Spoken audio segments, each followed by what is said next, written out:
పార్లమెంట్లో Bharatiya Janata party MP Tejaswi సూర్య అనే వ్యక్తి తెలంగాణ ఏర్పాటును పాకిస్తాన్ ఏర్పాటుతో పోలుస్తూ మరి ఒక వేర్పాటువాద సమస్యగా చిత్రీకరించడమే కాకుండా తూలనాడే విధంగా అవమానించే విధంగా తెలంగాణ ప్రజల ఆత్మగౌరవాన్ని దెబ్బగొట్టే విధంగా వారు ఏదైతే మాట్లాడారో దాన్ని తీవ్రంగా సమావేశం ఖండించింది.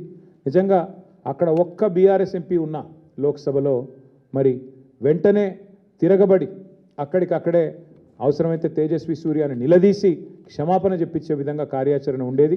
కానీ వాళ్ళ తెలంగాణ ప్రజలు కూడా ఆలోచించాలని చెప్పి కూడా సమావేశంలో చాలామంది వక్తలు అభిప్రాయపడ్డారు. అక్కడ 8 మంది కాంగ్రెస్ ఎంపీలు 8 మంది బీజేపీ ఎంపీలు ఉన్నా చేష్టలుడిగి ఉత్సవ విగ్రహాల మాదిరిగా చూస్తూ కూర్చున్నారు తప్ప తేజస్వి సూర్య గారు తెలంగాణ ఏర్పాటును పాకిస్తాన్ ఏర్పాటుతో పోల్చినా కనీస స్పందన లేకుండా మరి నిశ్చేష్టులుగా ఏదైతే చూస్తూ ఉన్నారో దాని సమావేశం తీవ్రంగా నిరసించింది. తెలంగాణ ప్రజలు దయచేసి తెలంగాణ పార్టీ ఎంపీలు బీఆర్ఎస్ ఎంపీలు లేని లోటు ఏ రకంగా ఉందో ఆలోచించాలని చెప్పి కూడా ఈ సమావేశంలో చాలామంది వక్తలు అభిప్రాయం పడడం జరిగింది. తెలంగాణ పౌరుషం తెలంగాణ చావదచ్చిన కాంగ్రెస్ బీజేపీ ఎంపీల నిష్క్రియాపరత్వం పైన కూడా ఈ సమావేశంలో నిరసన వ్యక్తమైంది. అట్లాగే మరి అన్ని రాజకీయపరమైన అంశాలతో పాటు ముఖ్యమైన మరొక అంశం మన కేంద్ర ప్రభుత్వం తీసుకున్న నిర్ణయం.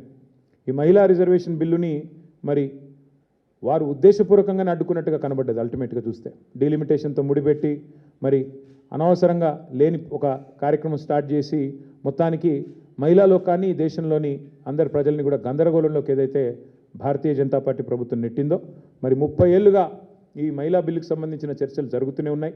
మరి మేము కూడా గతంలో ప్రభుత్వంలో ఉన్నప్పుడు చట్టసభల్లోనే మేము తీర్మానాలు కూడా చేసినాం. శాసనసభలో శాసన మండలిలో వెంటనే 1/3 రిజర్వేషన్ చట్టసభల్లో అమలు చేయాలి అని మా ప్రభుత్వం తరపునే ఆనాడు తీర్మానాలు చేసి పంపాం.